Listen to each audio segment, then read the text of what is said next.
প্রথম দল হিসেবে বিপিএলের দ্বাদশ আসরের ফাইনালে চট্টগ্রাম রয়্যালস। প্রথম কোয়ালিফায়ারে টেবিল টপার রাজশাহী ওয়ারিয়র্সকে 6 উইকেটে হারিয়েছে শেখ মেহেদীর দল।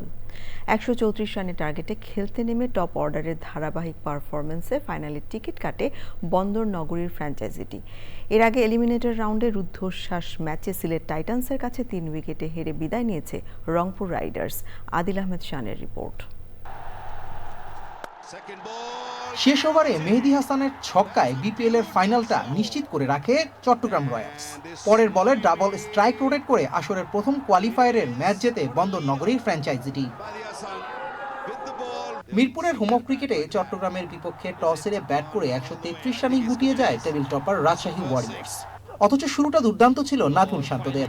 সাহিবজাদা ফারহান 21 এবং তানজিদ তামিম 41 রান করলেও মিডল অর্ডারের 5 ব্যাটারি 2 অঙ্কের ঘরে রান তুলতে পারেননি। লোয়ার অর্ডারে সাকলাইনের ব্যাট থেকে আসে 32 রান। জবাবে ওপেনিংয়ে 64 রানের জুটি করে ম্যাচের নিয়ন্ত্রণ নিজেদের কাছে রাখে চট্টগ্রাম। ওপেনার মিরাজ বেগ 45 এবং মোহাম্মদ নাইমের ব্যাট থেকে আসে 30 রান।